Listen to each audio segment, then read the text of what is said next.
Salve, salve pessoal! Continuando nossos estudos da ilicitude, veremos agora as excludentes de ilicitude. Lembrando que, conforme nós temos aí na tabela os elementos do crime, nós vimos a ilicitude e a ilicitude ela é presumida. Logo, a ilicitude, a antijuridicidade por si só, não possui elementos. Ela vai ser presumida, relativamente presumida, quando estiver presente a tipicidade. Quando tivermos um fato típico, a antijuridicidade será presumida. O que nós estudamos, portanto, dentro da antijuridicidade são as suas excludentes.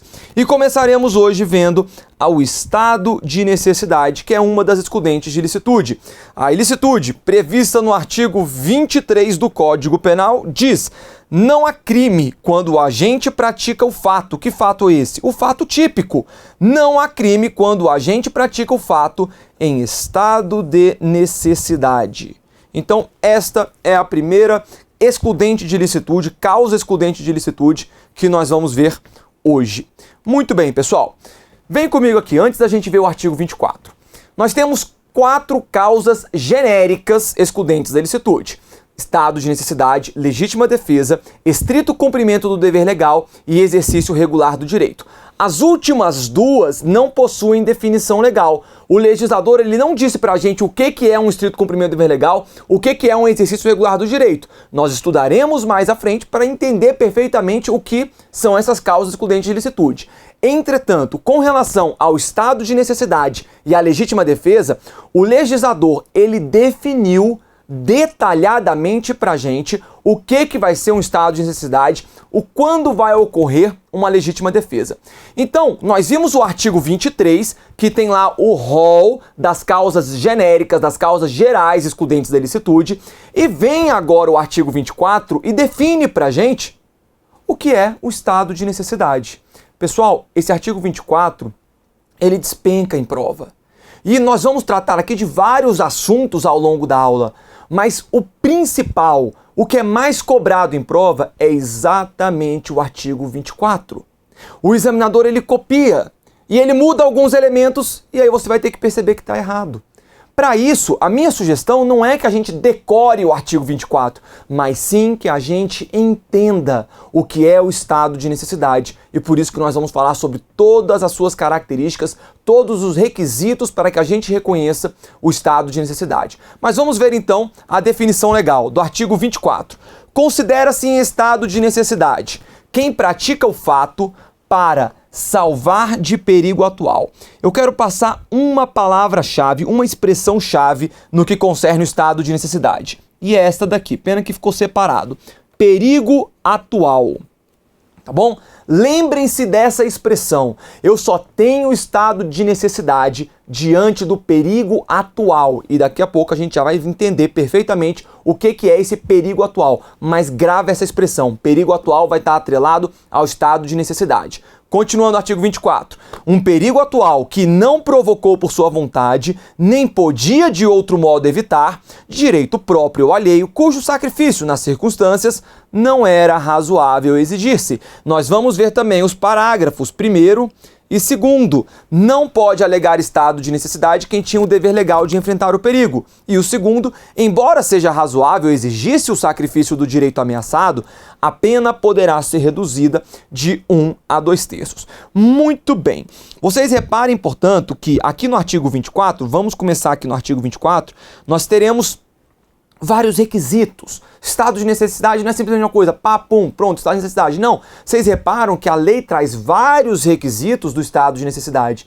E é isso que a gente vai entender agora. Para que quando o examinador apresentar para vocês uma situação, vocês vão conseguir distinguir o estado de necessidade de uma legítima defesa, eventualmente de um estrito cumprimento do dever legal, um exercício regular do direito e assim por diante. Então, olha aqui na tela os requisitos do estado de necessidade.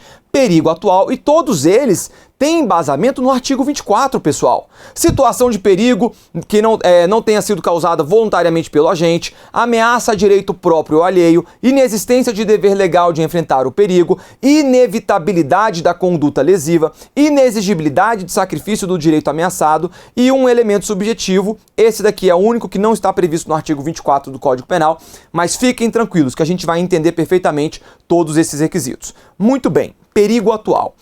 Vamos lá. Primeira coisa que eu quero que a gente entenda. Esquece esse atual aqui por enquanto, tá bom? Vamos entender o que é perigo. Perigo é a exposição do bem jurídico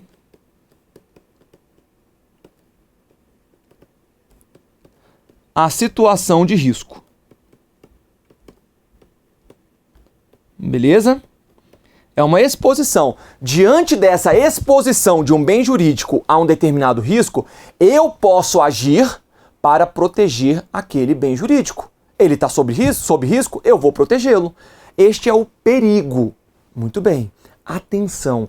O perigo, ele pode ser proveniente de uma outra conduta humana. Ele pode ser proveniente de um animal. E ele pode ser proveniente de uma força da natureza. Porque, cuidado, porque isso daqui vai distinguir muito lá da legítima defesa. A legítima defesa, nós estaremos diante de uma agressão injusta. E a agressão injusta é perpetrada por outro ser humano. Então, enquanto a legítima defesa, essa agressão injusta da legítima defesa só pode ser praticada por um humano, por um comportamento humano, já o estado de necessidade não. Pode ter como origem uma conduta humana, um animal, algum comportamento de um animal, ou mesmo uma catástrofe, uma calamidade, uma força da natureza. Tudo isso pode dar origem a um perigo atual. Beleza? Então saca essa diferença porque isso daí é fundamental na compreensão do estado de necessidade. Situação clássica em relação ao estado de necessidade. Duas pessoas que estão num navio e este navio pode ter sido por uma força da natureza, pode ser porque o comandante do navio, o capitão do navio era um maluco e acabou batendo o navio contra um iceberg, pode ser qualquer situação, mas o fato é, nós temos agora duas pessoas dentro de um navio e essas duas pessoas, elas estão disputando somente um colete salva-vidas, elas estão no meio do mar sozinhas e na hora que aquele navio afundar, uma delas vai sobreviver com o colete, a outra vai morrer, porque simplesmente não vai ficar aguentando nadar durante dias até chegar ao socorro. Essas duas pessoas disputam entre si aquele único colete. Uma mata a outra nessa disputa para ver quem ficava com o colete salva-vidas. Uma mata a outra. Reparem, elas estavam diante de um perigo atual. Uma delas morreria. A situação não foi causada por qualquer delas. Esta que conseguiu matar a outra e ficar com o colete, ela será responsabilizada pelo homicídio? Ela vai ser punida pelo homicídio doloso? Ela cometeu o crime de homicídio doloso, pessoal? Não. Sabe por que não? Porque ela vai ter a sua ilicitude excluída em razão do estado de necessidade. Ela praticou um fato típico, ela praticou uma conduta com resultado morte, tinha nexo de causalidade e tem tipicidade para a conduta que ela praticou, artigo 121. Entretanto, a ilicitude será excluída porque ela estava agindo em estado de necessidade. E aí a gente está falando aqui do perigo atual. Já entendemos o que é o perigo e da onde é proveniente o perigo. Vamos entender agora essa questão do atual. O que é um perigo atual? Olha aqui. Eu coloquei em vermelho, eu vou apagar, tá bom? Vou apagar isso daqui. E aí eu coloquei em vermelho as situações que não podem configurar um perigo atual, tá bom? Ah, aconteceu um perigo passado. Eu posso agir sob estado de necessidade se o perigo é passado? Não.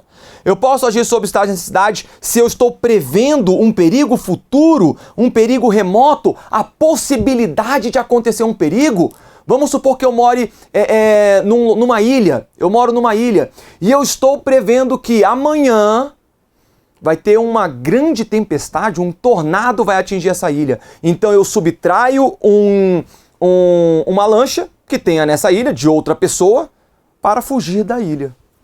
Eu vou responder pelo crime de furto? Vou responder. Sabe por quê? Porque este perigo era um perigo futuro. Não se tratava de um perigo atual. Entretanto, se eu estou nessa ilha e de repente eu vejo um furacão, a ilha vai ser atingida por ventos de 200 km por hora, a minha chance de me salvar é aquela lancha que eu percebo ali, que pertence a outra pessoa. Eu posso subtrair aquela lancha? Claro que eu posso. Eu pratiquei um fato típico, mas eu vou responder pelo crime de furto? De maneira alguma. Por quê? Porque eu estava me salvando de um perigo atual. Muito bem. Vamos lá. Então o perigo atual está em azul. Por que está em azul? Porque diante do perigo atual, ok, eu posso agir. Eu tenho estado de necessidade. Entretanto, por que a gente colocou aí o perigo iminente em cinza? Muito cuidado. Perigo iminente é aquele que está próximo a acontecer. Está prestes a acontecer, mas não é atual ainda. Segundo a lei, segundo o artigo 24, eu só posso dizer que estou agindo em estado de necessidade se houver perigo atual. Beleza? Beleza. Se cair na sua prova ipsiliteris o artigo 24, você só marca perigo atual. Tá bom? Só perigo atual. Entretanto, num caso concreto, e a prova às vezes vai apresentar isso pra gente, um caso concreto para você dizer se tem estado de necessidade ou não, muito cuidado, porque esse perigo é muito difícil a gente distinguir o que é um perigo atual e o que é um perigo iminente. Por exemplo, um cachorro está prestes a atacar uma criança. Ele ainda não está próximo da criança, ele ainda não está mordendo a cabeça da criança, mas ele já olhou para a criança, latiu e está prestes a começar a correr para morder essa criança. E aí? Nessa hora que o cachorro está ali, prestes a correr para cima da criança, essa criança está sob perigo atual ou iminente? Se eu agir e matar esse cachorro para proteger aquela criança, eu estou agindo em estado de necessidade de terceiro ou não? Claro que estou, né, pessoal? Mas reparem como que, quando é apresentado um caso prático, é muito difícil a gente distinguir em que momento eu tenho um perigo iminente, em que momento eu tenho o perigo atual. Logo, diante de uma situação prática que venha a ser apresentada para vocês na prova, este perigo iminente, você pode dizer que é um estado de necessidade. Entretanto, isso é num caso prático. Entretanto, se o examinador ele colocar para vocês a definição da excludente de ilicitude, a definição do estado de necessidade, somente perigo atual. Beleza? Por isso que está aqui esse cinza. É uma zona cinzenta, isso aí vai depender da situação. Beleza, galera? Então, muito cuidado com essa questão do perigo atual. O perigo tem que ser atual para que eu venha agir em estado de necessidade. Muito bem. Letra B. Segundo requisito, tem que ser uma situação de perigo atual que não tenha sido causada voluntariamente pelo agente. Estado de necessidade é negado àquele que dolosamente criou a situação de perigo. Ué, claro, se eu criei a situação de perigo, eu não posso me valer do estado de necessidade. Vamos lá. Acabo de tacar fogo, toquei fogo na minha casa. Eu estava com raiva da vida, então taquei fogo na minha casa.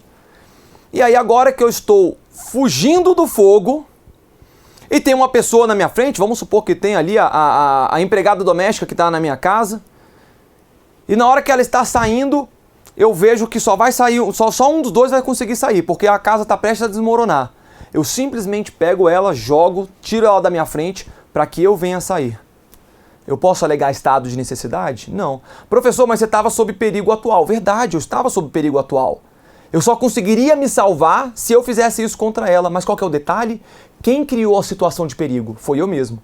Se eu criei a situação de perigo, eu não posso me valer do estado de necessidade.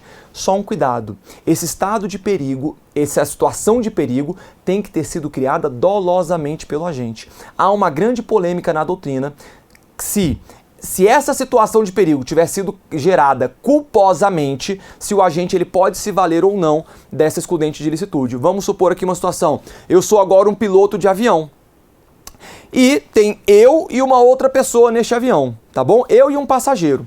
E na hora que eu estou pilotando avião, eu quero tirar onda, faço uma manobra completamente imprudente. O avião estraga uma das asas do avião e o avião começa a cair. Veja, a situação de perigo atual foi criada pela minha ação imprudente, de maneira culposa, ou imperita, dependendo da situação, de maneira culposa. Vem agora eu e o passageiro e vamos gladiar, vamos disputar o único paraquedas que tem naquele avião. A questão é, esse piloto de avião, vamos supor que ele consiga ficar com o paraquedas, saltar e se salvar, e o passageiro venha a morrer. Ele pode alegar um estado de necessidade? Reparem que ele não criou a situação de perigo dolosamente, ele criou a situação de perigo de maneira culposa. Ele teve culpa, mas não foi voluntariamente que se criou essa situação de perigo. E aí, pessoal, há uma grande discussão na doutrina se, nesse caso do piloto de avião, por exemplo, que criou a situação de perigo culposamente, se ele poderia ou não alegar o estado de necessidade. Tá bom? Olha aqui então. E aquele que causa culposamente a situação de perigo, este pode alegar estado de necessidade? Primeira corrente, sim. A expressão voluntariamente indica dolo, que está lá no artigo 24. De forma que somente o agente que dolosamente criou a situação de perigo não pode alegar estado de necessidade. Já a outra corrente, a segunda corrente, vai dizer que não. A conduta culposa também é uma conduta voluntária, somente o resultado que é involuntário. O agente que cria a situação de perigo por sua negligência, imprudência ou imperícia não pode alegar estado de necessidade. Beleza? Então, são entendimentos conflitantes. Professor, qual é o entendimento que eu devo seguir? Até hoje eu só vi a FGV se manifestar. E a FGV, ela utilizou esse entendimento. Tá bom? Utilizou a primeira corrente. No sentido de que se o risco, se a situação de perigo é criada, vem comigo, se a situação de perigo é criada de maneira culposa, o agente pode sim se valer do estado de necessidade. Essa foi a interpretação da FGV numa prova de escrivão de polícia da Polícia Civil do Maranhão, lá em 2012. Tá bom? Então a FGV, lá naquela prova, adotou esse primeiro posicionamento. Mas só para vocês terem uma ideia, olha aí na tela. Essa primeira corrente, nós temos doutrinadores como Damásio de Jesus, Mirabete. Já na segunda corrente, nós temos doutrinadores como Guilherme de Souza Nutti, Nelson Hungria, Kleber Masson. Então são duas correntes doutrinárias muito fortes, tá bom? Muito fortes. O único entendimento de banca que a gente tem aqui é o da FGV, beleza? Tendo esse entendimento, eu sugiro seguir o primeiro, mas vai depender aí da prova. Se isso cair numa prova objetiva, dá muito espaço para recurso. Beleza? Vamos continuar então. Vamos fazer aqui uma questão, que é exatamente a situação que eu já trouxe para vocês. Olha só, Rivaldo ateou fogo em seu apartamento para receber o seguro correspondente. Opa, então ele ateou fogo no apartamento, o Rivaldo. No entanto, não conseguiu sair do imóvel pelas portas e tentou escapar pela janela, com a utilização de uma corda, juntamente com a sua empregada, Nair. A corda começou a romper-se e, em face da existência de perigo atual e inevitável para a sua vida, fez Nair desprender-se da corda, cair e morrer, o que permitiu que descesse até o solo. Nesse caso, Rivaldo, vem comigo. Então o Rivaldo, ele tacou fogo no apartamento, dolosamente, porque ele queria receber o seguro do apartamento, e no apartamento estava ele e a sua empregada. O fogo se descontrolou, ele usou uma corda para pular do apartamento, ela veio junto, também se segurando na corda. O que ele fez? Percebeu que a corda ia arrebentar, ele simplesmente fez com que a empregada, a Nair, a Nair saísse da corda, não sei se ele cortou, só fez com que ela caísse, enfim, ela caiu e morreu. E ele conseguiu se salvar. Essa seria uma situação clássica de estado de necessidade. Ele poderia ter alegado estado de necessidade, mas qual que é o detalhe? Qual que é o detalhe? Ele criou dolosamente, voluntariamente, a situação de risco. Então, nesse caso, ele vai ser responsável pelo resultado morte da Nair. Ele não estará acobertado por essa excludente de licitude. Olha aqui as assertivas. Não agiu em estado de necessidade, porque era razoável exigir-se o sacrifício do direito próprio em situação de perigo. Errado. A primeira parte está certa, ele não agiu em estado de necessidade, mas não era razoável exigir o sacrifício do direito próprio. Por quê? Porque era a vida dele contra a vida dela. Então não era razoável exigir que ele sacrificasse a própria vida em prol da empregada. Ele poderia sim ter agido de maneira dessa maneira que ele agiu, mas ele não estava em uma situação de estado de necessidade. Letra B, fala que ele agiu em estado de necessidade. Errado, assim como a letra D e a letra E. O nosso gabarito será a letra C. O Rivaldo não agiu em estado de necessidade, porque a situação de perigo foi provocada por quem? Por sua vontade. Beleza? Questãozinha boa aí, letra C, o nosso gabarito. Vamos nessa, vamos continuar. Para que eu esteja em estado de necessidade, eu posso agir de forma a proteger um direito próprio ou alheio.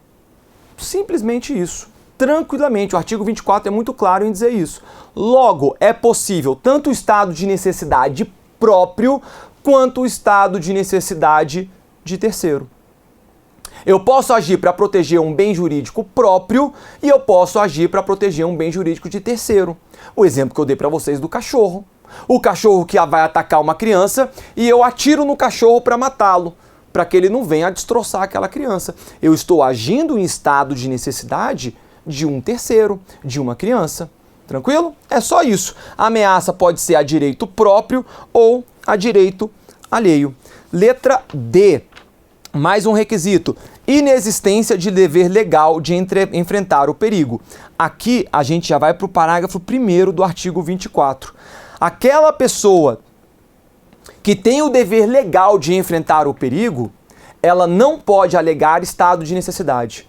Olha, eu não agi porque eu estava me protegendo e eu estou acobertado pelo estado de necessidade. Está acobertado? Não. Situação clássica, o bombeiro. O bombeiro ele pode alegar, eu não vou salvar aquelas pessoas que estão no incêndio porque é perigoso. Não. Ele tem que entrar, ele tem que salvar aquelas pessoas que estão, ainda que haja uma situação de risco para ele, porque ele tem o dever legal de enfrentar o perigo. Ele não pode alegar estado de necessidade. Dito isso, a gente tem que chamar atenção para um detalhe, a gente tem que fazer uma ressalva. O bombeiro, policial, seja quem tiver o dever legal de enfrentar o perigo, não pode alegar estado de necessidade. Ok. Entretanto, a lei não exige e nunca vai exigir atos heróicos e suicidas de agentes públicos. Então, o bombeiro, ele vai entrar naquele apartamento, ele vai entrar naquela casa para salvar a vítima, se houver, ainda que haja risco, mas se houver viabilidade de salvar a pessoa que está lá, bem como de se salvar. A lei não exige que, olha, tá pegando fogo, o bombeiro avalia a situação e fala, caramba, mas é impossível salvar aquela pessoa. Se eu entrar lá, o que vai acontecer é que eu vou morrer também. A lei impõe esse dever suicida, esse dever heróico de morrer com honra, morrer ganhando uma medalhazinha de herói ao policial, ao bombeiro? Não. Tá bom? Então, muito cuidado. Quem tem o dever legal de enfrentar o perigo não pode alegar estado de necessidade. Entretanto, vamos fazer uma ressalva, a lei não vai impor atitudes heróicas ou suicidas aos seus agentes públicos. Fechou? Muito bem. Próximo requisito. Letra E. Inevitabilidade da conduta lesiva. Tá aqui o artigo 24, olha. Nem podia de outro modo evitar. Tem que haver, para que haja estado de necessidade, deve haver a absoluta indispensabilidade da conduta para evitar o resultado lesivo. Vem comigo, eu vou usar de novo o exemplo do cachorro que ataca aquela criança. Vamos supor, eu estou no jardim da minha casa e de repente vem um cachorro da rua atacar a minha filha. E na hora que eu vejo isso, eu saco a minha arma e mato o cachorro. Entretanto, eu estava do lado da minha filha e a minha filha estava dentro da grade do jardim. Bastava eu pegar o portão e fechar o portão, que esse cachorro não poderia atacar. Eu usei o meio mais gravoso. Eu atingi um bem jurídico, eu matei esse cachorro sem ter necessidade. Vamos supor que esse cachorro era um pitbull pertencente ao vizinho da frente. Eu, eventualmente, posso ser responsabilizado pelo crime de dano. Era um cachorro que dava dinheiro para esse vizinho, tinha filhotinhos e tudo mais, foi um momento de descontrole. Eu poderia ter evitado o perigo à minha filha, estado de necessidade de terceiro, de outra forma. Fechando o portão, eu usei o meio mais gravoso. E aí eu posso ser responsabilizado por isso. Eu tenho que usar o meio menos gravoso no estado de necessidade. Ok? Ok. Mas dito isso, a gente também tem outra ressalva. Qual que é a ressalva nesse caso? Não pode ser exigido daquela pessoa que age em estado de necessidade uma atitude fria e calculista diante de uma situação de perigo atual. Então tem que ser uma situação muito óbvia para que ele haja, para que ele venha a ser responsabilizado, sendo que ele poderia ter agido de uma maneira menos gravosa, sem lesionar outro bem jurídico. Beleza? Então, muita atenção a isso. Claro que isso tem que essa disposição de não ter um outro meio menos gravoso a ser utilizado deve ser observado com cuidado, com cautela, porque não é possível exigir aquela pessoa que está numa situação de perigo agir de maneira fria e calculista como se estivesse numa situação normal do cotidiano. Muito bem. Vamos em frente. Letra F. Inexigibilidade de sacrifício do direito ameaçado. Está lá no artigo 24 também, olha. Cujo sacrifício, nas circunstâncias, não era razoável exigir-se. Vem comigo. Pessoal, no estado de necessidade, eu tenho que fazer uma ponderação de valores. Eu posso proteger um bem jurídico e, para tanto, sacrificar outro bem jurídico de igual ou de menor valor. Eu não posso alegar estado de necessidade se eu estou protegendo um bem jurídico de menor valor e sacrificando um bem jurídico de maior valor. Exemplo, eu posso sacrificar sem nenhum problema um bem patrimonial para salvar uma vida. Eu estou sacrificando um bem jurídico de menor valor, que é um patrimônio, para salvar a vida de uma pessoa. Isso vai ser estado de necessidade? Vai. Eu vou responder por eventual lesão, dano a este patrimônio? Não. Claro que não. Eu vou responder por furto? Naquele exemplo que eu dei para vocês, eu subtraio uma lancha para fugir de um temporal numa ilha. Eu estou sacrificando um bem jurídico patrimonial, estou cometendo um furto, uma subtração para proteger uma vida. A minha vida, nesse caso, que tem um valor jurídico maior do que o patrimônio. Ok, isso é estado de necessidade. Eu não posso fazer o contrário, sacrificar agora uma vida para proteger o meu patrimônio. Não posso sacrificar uma vida para proteger meu patrimônio. Por quê? Porque o bem jurídico da vida é superior ao bem patrimonial. Então, nessa situação, se eu estiver diante dessa situação, é razoável exigir que eu venha a sacrificar o meu bem patrimonial. Perdeu, paciência.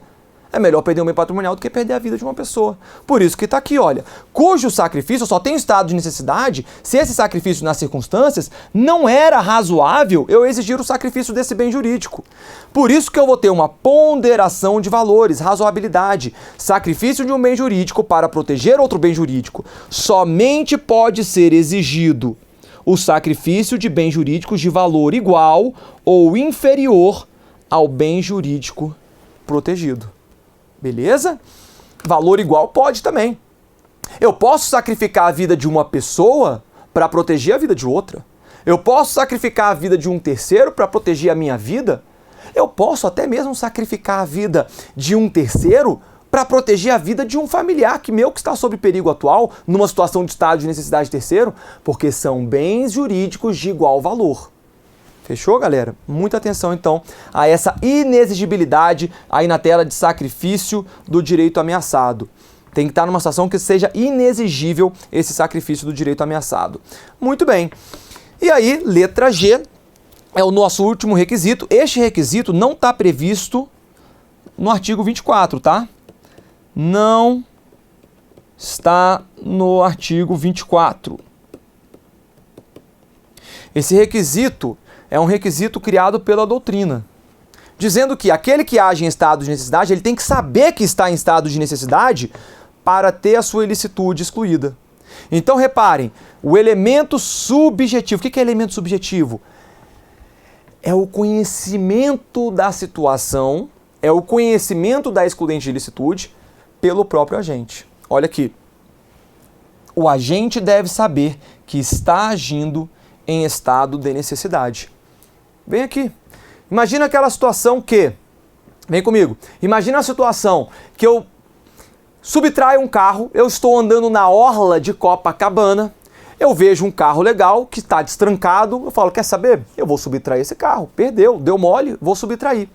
Entro nesse veículo e furto esse carro. Muito bem. Neste momento que eu estou subtraindo o carro e indo embora, vem um maremoto, como se tivesse maremoto no Rio. Mas tudo bem, vamos dizer que sim, tá bom? Teve um maremoto no Rio de Janeiro e eu só consegui me salvar porque eu subtraí aquele carro. Olha só que situação interessante. Olha o que a doutrina diz pra gente. Eu só posso alegar estado de necessidade se eu tiver conhecimento que eu estou agindo em estado de necessidade. Nessa situação, eu só me salvei por causa daquela subtração do carro.